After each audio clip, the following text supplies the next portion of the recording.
Mungkin dari sebagian fans Tokyo Revengers ada yang masih salah paham dengan Kokonoe Hajime dan malah menganggap dia adalah seorang maho.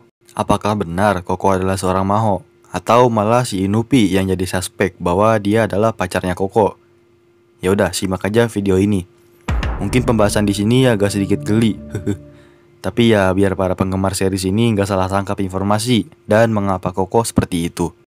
Cerita bermula dari Hajime Kokono yang masih kecil, mulai tertarik dengan seorang gadis cantik yang ternyata kakak dari sahabatnya yaitu Seishu Inui atau si Upi. Gadis tersebut bernama Akane Inui yang umurnya 5 tahun lebih tua dari adiknya maupun Koko.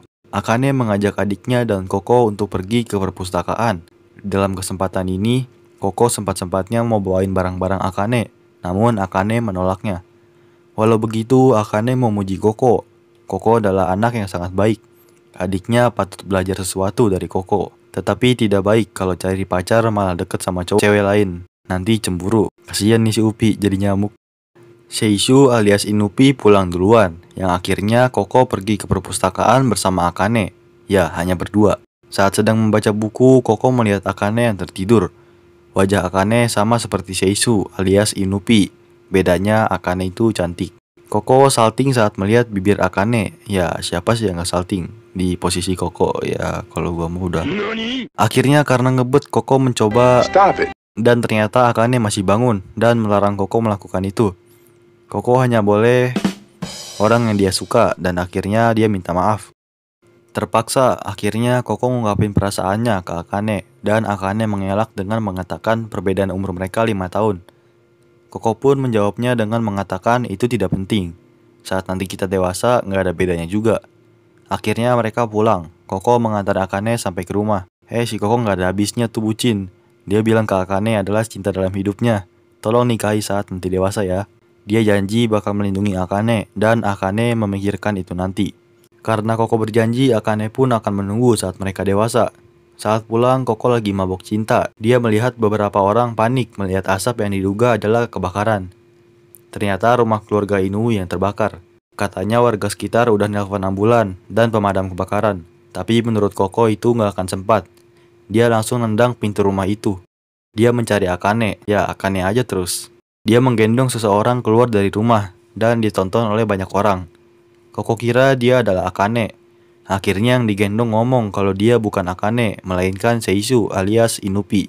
Di rumah sakit, Seishu alias Inupi bercerita kalau dokter hampir gagal menyelamatkan Akane karena luka bakarnya parah banget. Butuh 40 juta yen atau jika dirupiahkan mencapai 5,2 miliar untuk pengobatan Akane.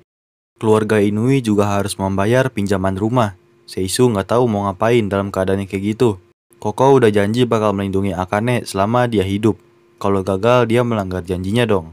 Sekarang Koko sangat terobsesi untuk mengumpulkan uang sebanyak itu walau taruhannya adalah nyawa. Akhirnya Koko berpikir keras cara mendapatkan uang segede gitu. Dia meneliti semua kejahatan yang menguntungkannya. Cara untuk anak di bawah umur adalah dengan terlibat kejahatan. Dia mengumpulkan beberapa anak berandal untuk mencuri dan memeras. Menurut Koko, orang yang tertangkap adalah orang yang gak punya rencana yang solid.